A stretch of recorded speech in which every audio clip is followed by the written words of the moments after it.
தேவனாகிய கர்த்தரை நேசித்து நம்ம வாழும் பொழுது நம்முடைய குடும்பத்தில் சமாதானம் உண்டு, சந்தோஷம் உண்டு, ஆசீர்வாதம் உண்டு.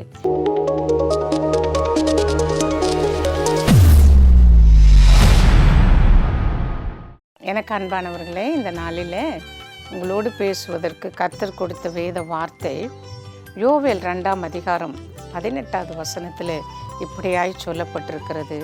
அப்பொழுது கர்த்தர் தமது தேசத்துக்காக வைராக்கியம் கொண்டு தமது ஜனத்தை கடாட்சிப்பார். யோவேல் தீர்க்கதரிசி இந்த வார்த்தைகளை கூறுகிறார். இஸ்ரவேல் ஜனங்கள் தேவனை விட்டு தூரம் போய் தங்கள் தேசத்தை இழந்துட்டாங்க. அதாவது ஆண்டவராகிய தேவன் மோசேயை கொண்டு யோசுவாவை கொண்டு இந்த மக்களை அடிமைத்தனத்திலிருந்து விடுதலையாக்கி கொண்டு வந்தோம். அவர்கள் என்ன பண்ணிட்டாங்க? அவருடைய அடிமைத்தனத்தில் அவங்க பட்ட பாடுகள் ஏராளத்து நிமித்தம் அவர்கள் விடுதலை ஆனதற்கு பிற்பாடு தேவனை மறந்தார்கள். தேவனை மறக்கிற எல்லாருக்கும் வறுமைகளும் பாடுகளும் கஷ்டங்களும் துன்பங்களும் வியாதிகளும், அதாவது பலவிதமான உபத்திரவத்தையும் அனுபவிக்க வேண்டியது இருக்கும். ஒரு மனுஷனுடைய வாழ்க்கையில சுயமா வாழணும் அப்படின்னு சொல்லி நம்ம நினைக்கலாம். ஆனா தேவனாகிய கர்த்தரை நேசித்து நம்ம வாழும் பொழுது நம்முடைய குடும்பத்துல சமாதானம் உண்டு, சந்தோஷம் உண்டு, ஆசீர்வாதம் உண்டு. தேவனை அறிந்தும் அறியாதவர்களை போல ஆண்டவரை பின்பற்றாம அவருடைய இஷ்டத்துக்கு இஸ்ரேல் ஜனங்கள் நடந்ததுனால ஆசீர்வதிக்கும் கரத்தை அவர் எடுத்தார். இது நிமித்தம் ஜனங்கள் எல்லா விதத்திலும் கஷ்டப்படுறாங்க. ஒரு மகன் அருமையா ஆண்டவரை நேசித்து கர்த்தருக்குள்ள அவ்வளவு அபிஷேகம் பெற்று நல்லா வாழ்ந்த பையன், நல்லா வாழ்ந்து இருக்கும்போது அவனுக்கு ஒரு வயசு ஒரு 20 வயசு 25 வயசுக்குள்ளதான் இருக்கும். அப்படி இருக்கும் பொழுது பார்த்தீங்கன்னா அவன் சில சூழ்நிலைகளினால அவன் ஸ்கூலுக்கு போகிற நேரத்தில் இப்படியெல்லாம் இருக்கணும்னு அவசியம் இல்லை, இப்படியெல்லாம் பரிசுத்தமாக உத்தமமாக நடக்கணும்னு அவசியம் இல்லை, எல்லா பசங்களை போல் நீயும் போய் ஜாலியாக திரி அப்படின்னு சொல்லிட்டாங்க. கடைசியில் என்னாச்சு தெரியுமா? அவன் செய்யாத குற்றங்கிறதே இல்லை.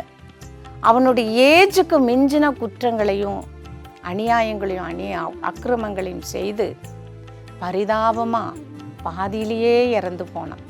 அப்படிப்பட்ட சூழலெல்லாம் நம்ம தேவனை மறந்து வாழும் பொழுது இப்படித்தான் அநேகருக்கு நடக்குது. எனக்கு அருமையான தேவ ஜனமே, இஸ்ரவேல் ஜனங்கள் தேவனை மறந்து வாழ்ந்தார்கள். தேசத்தில் வறட்சி, ஆசீர்வாதம் இல்லை, ஆசீர்வாதத்தை முற்றிலும் இழந்து போயிட்டாங்க. இது நிமித்தம் ஆண்டவராகிய தேவன் ஒரு தீர்க்கதரிசி அனுப்புகிறார். அந்த தீர்க்கதரிசி யோவேல் சொன்ன வார்த்தை தான் இந்த வார்த்தை. யோவேல் 2ஆம் அதிகாரம் 18வது வசனம். எனக்கு அருமையான தெய்வ ஜனமே, நம்ம கர்த்தருடைய ஆலோசனைகளையும் அவருடைய ஆசீர்வாதத்தையும் நம்ம பெற்றுக்கொள்ளணும். அப்படின்னா நம்மளை ஒடுக்கி ஆண்டவர் சமூகத்தில் காத்திருக்கணும். நம்முடைய வறுமைகள் போகணும், நம்முடைய தேசம் செழிப்பாகணும், நம்முடைய தேசம் ஆசீர்வாதமாக இருக்கணும். அப்படின்னா நம்ம ஆண்டவராகிய தேவனை அதிகமாக நேசித்து ஜெபித்து கேட்கும் பொழுது கர்த்தர் நிச்சயமாய் இழந்ததை எல்லாவற்றையும் கொடுப்பார், நம்மை ஆசீர்வதிப்பார். அவரை நோக்கி கூப்பிடும் போது அவர் ஒருபோதும் நமக்கு இறங்காமல் இருக்கவே மாட்டார். தேவனை மறந்து வாழும்போது தான் நமக்கு பல விதங்களில் வாழ்க்கையில் இன்னல்களும் கஷ்டங்களும் தவிப்பும் இழப்பும் இன்னும் எல்லாமே நடக்கும். அவரை நோக்கி கூப்பிடும்போது அவர் நம்முடைய கூப்பிடுதலை கேட்டு உடனடியாய் நமக்கு இறங்குகிற தேவனாய் இருக்கிறார். என் பிள்ளை என்னை கூப்பிடுறான், என் மகன் என்னை கூப்பிடுறான், நான் கண்டிப்பாக அவனை ஆசீர்வதிப்பேன், அவனை ஒருபோதும் கைவிட மாட்டேன், அவனை நான் தாங்குவேன், நான் தப்புவிப்பேன், நான் எல்லா விதத்திலும் நான் உயர்த்துவேன்னு சொல்லி நமக்கு எட்டாத உயரமான வாழ்க்கைகளையும் எட்டாத உயரமான ஆசீர்வாதத்தையும் நம்முடைய பிள்ளைகளுக்கும் நமக்கும் கொடுத்து நம்மை ஆசீர்வதிக்கிற தேவனாய் இருக்கிறார். நம்ம தேவனை மறந்து வாழ்ந்த நாட்களை விட்டுட்டு அவரை தேடி நம்ம அவருடைய சமூகத்தில் நம்ம முழங்கால் படியிட்டு தேவனை தேடும் பொழுது அவர் நமக்கு இறங்குகிற தேவனாய் இருக்கிறார், நம்மை ரட்சிக்கிற தேவனாய் இருக்கிறார், நம்முடைய வேண்டுதலை கேட்கிற தேவனாய் இருக்கிறார், உங்களுடைய விண்ணப்பங்களுக்கு பதில் அளிக்கிற தேவனாய் இருக்கிறார். எனக்கு அருமையான தேவ ஜனமே, ஆண்டவரை விட்டு பின்வாங்காதபடி அவருடைய இரக்கத்திற்காய் கெஞ்சுங்கள். தேவனை தேடுகிறவர்கள், ஆண்டவராக இயேசுவை என் சொந்த ரட்சகராக நான் ஏற்றுக்கொண்டிருக்கிறேன், அவருக்காக நான் வாழ்கிறேன் அப்படின்னு சொல்கிற எனக்கு அருமையான மக்களே, தேவனை அதிகமாய் தேடுங்கள். எதற்காக தேடணும்? என் குடும்பத்தில் இந்த பிரச்சனை, இந்த வியாதி, ஒரு பயம், ஒரு பைத்தியம், இப்படிப்பட்ட நிலைமையெல்லாம் எனக்கு இருக்குது அப்படின்னு நீங்கள் நினைக்கலாம். ஆனால் அவரை தேடும்போது அவர் நம்மை ஆசீர்வதிக்கிற தேவன், உங்களை ஆசீர்வதிக்கிற தேவன், உங்களை ஒருபோதும் கைவிட மாட்டார். அவர் நமக்கு இறங்குற தேவன் மாத்திரமல்ல, நம்மை கடாட்சிப்பார் அப்படின்னு சொல்லி நம்ம வேதத்தில் பார்த்தோம் இல்லையா? அந்த கடாட்சம் என்று சொல்லும் பொழுது அது நமக்கு உதவி செய்கிற தேவன், நமக்கு இறங்குகிற தேவன். ஐயோ, என் பிள்ளை என்னை நோக்கி கூப்பிடுது, நான் கண்டிப்பாக என் பிள்ளைக்கு நான் உதவி செய்ய போகிறேன் அப்படின்னு சொல்லி அது அந்த கடாட்சம் என்று சொல்லும் பொழுது தேவன் நமக்கு உதவி செய்வார். அதே நேரத்தில் பாருங்க, யோவேல் புஸ்தகம் 2 அதிகாரத்தில் 21வது வசனத்தில் சொல்லுவது போல, தேசமே பயப்படாதே, மகிழ்ந்து களிகூறு, கர்த்தர் நடுவிலே பெரிய காரியங்களை செய்வார் என்று 21வது வசனத்தில் சொல்லப்பட்டிருக்குது. இந்த ஆசீர்வாதம் தேசத்திற்கு மாத்திரம் அல்ல, நமக்கும் அந்த ஆசீர்வாதம், உங்களுக்கும் அந்த ஆசீர்வாதம். எனக்கு அருமையானவர்களே, நான் தேவனை தேடுறேன், அவரைத்தான் அண்டி ஜீவிக்கிறேன்னு நீங்கள் சொல்லலாம். எனக்கு ஏன் இந்த கஷ்டம்? எங்களிடத்துல அநேகர் வந்து கண்ணீர் வடிப்பாங்க.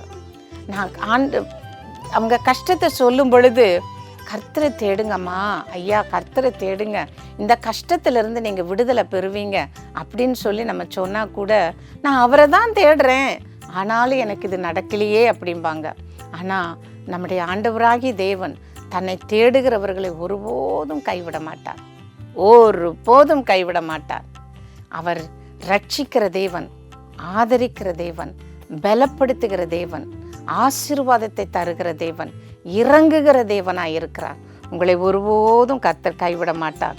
உங்களுடைய வாழ்க்கையில சுதந்திரித்து கொள்ளுங்கள் என்று சொல்லி, உங்களுடைய தேசத்தை சுதந்திரித்து கொள்ளுங்கள் என்று சொல்லி இஸ்ரவேல் ஜனங்களுக்கு சொன்னதை போல ஆண்டவராகிய தேவன் இந்த நாளிலே உங்களுக்கு இறங்கும்படியாய் நம்முடைய ஆண்டவராகிய தேவனுக்கு முன்பாக நம்மை தாழ்த்தி நாம் கேட்கும் பொழுது நிச்சயமாய் அந்த வறட்சிகளை எல்லாவற்றையும் எடுத்து போட்டு, குடும்பத்தில் நடக்கிற எல்லா பிரச்சனைகளை நீக்கி போட்டு கர்த்தர் உங்களை ஆசீர்வதிக்கிற தேவனாய் இருக்கிறார்.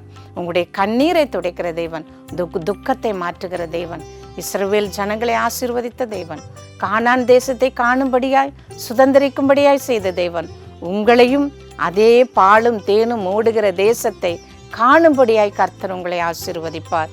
எனக்கு அருமையான தேவ ஜனமே, கர்த்தருக்கு நான் பயந்து நடக்கிறேன், அவர் என்னுடைய ஜெபத்தை கேட்கணும்னு நினைக்கிறீங்களா? நம்ம இப்போ எல்லாரும் ஜெபிப்போம். கர்த்தர் நிச்சயமாய் உங்களுக்கு ஆசீர்வாதத்தை கட்டளிடுவார். தேசமே பயப்படாதே, மகிழ்ந்து களிகூறு, கர்த்தர் பெரிய காரியத்தை செய்வார். உங்களுக்கு பெரிய காரியத்தை செய்து அற்புதத்தையும் ஆசீர்வாதத்தையும் செய்து உங்களை ஆசீர்வதிப்பாராக. நான் உங்களுக்கு ஜெபிக்கிறேன். எனக்கு அருமையானவர்களே, என்னுடைய வாழ்க்கையில் நான் வறட்சியை தான் பார்க்கிறேன், ஒரு விதத்திலும் செழிப்பை நான் காண முடியவில்லை என்று சொல்லி தவிக்கிறீர்களா? இந்த நாளிலே ஆண்டவர் உங்களை ஆசீர்வதிப்பார். நான் உங்களுக்காக நான் ஜெபிக்கிறேன். ஏசப்பா, மனம் இறங்கும் ஆண்டவரே, இயேசுவின் நாமத்தினாலே என்னுடைய குடும்பத்திலே ஒரு செழிப்பையும் நான் பார்க்க முடியவில்லை. செழிப்பு என்று சொல்லும் பொழுது குடும்பத்தில் ஒரு சந்தோஷம், சமாதானம், பிள்ளைகள் மத்தியில் ஒரு ஆசீர்வாதம், பிள்ளைகளுடைய ஆசீர்வாதத்தினால பெற்றோர் பிள்ளைகள் ஆசீர்வதிக்கப்படும் போது பெற்றோர்களுக்கு எவ்வளவோ சந்தோஷமாயிருக்கும். நன்றாய் படிக்க மாட்டேன்றார்கள், அவருடைய வாழ்க்கையில் ஒரு திருமண காரியங்கள் நடக்கவில்லை, அவர்களுடைய வாழ்க்கையில் ஒரு நல்ல வேலை கிடைக்கவில்லை, அவருடைய வாழ்க்கையில் சுகம் இல்லை, அந்த குடும்பத்திலேயே ஒரு வறட்சி, எல்லா விதத்திலும் வறட்சி, ஒரு கடன் பாரத்தினால எத்தனை வந்தாலும் நான் கஷ்டப்பட்டு கொண்டே இருக்கிறேன். கடன் என்னும் பாரம், அது ஒரு பெரிய வறட்சியான வாழ்க்கை. இயேசுவே மனம் இறங்கி இவர்கள் ஒருவேளை தேவனை மறந்து வாழ்வார்களானால், இயேசு கண்டிப்பாய் எனக்கு அற்புதத்தை செய்வார், கண்டிப்பாய் எனக்கு நன்மை செய்வார் என்று சொல்லி, ஆண்டவரே உம்மை தேடுவதற்கான ஒரு ஆசீர்வாதத்தை நீர் கட்டளிடும் அப்பா. அவர்கள் உம்மை அண்டிக் கொள்ளும் பொழுது நீர் நிச்சயமாய் அவர்களுக்கு நன்மை செய்கிற தேவனாய் இருக்கிறார். அவர்களுடைய வறட்சிகளை நீக்குகிறவர், அவருடைய செழிப்பில்லாத வாழ்க்கையை மாற்றி போட்டு செழிப்பான ஆசீர்வாதத்தை நீர் கட்டளிடுகிறீர். ஆண்டவரே, நீ பயப்படாதே, நான் உன்னோடு இருக்கிறேன், திகையாதே, நான் உன் தேவன் என்று சொன்னீர் அல்லவா.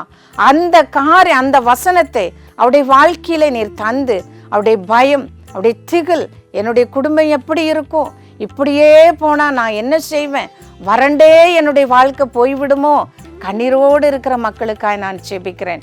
இயேசுவின் நாமத்தினாலே நீர் இல்லாதவைகளை இருப்பவைகளைப் போல அழைக்கிற தேவன், இல்லாதவைகளை இருப்பவைகளைப் போல அழைக்கிற தேவன். உம்மால் ஆகாதது ஒன்றுமே இல்லை.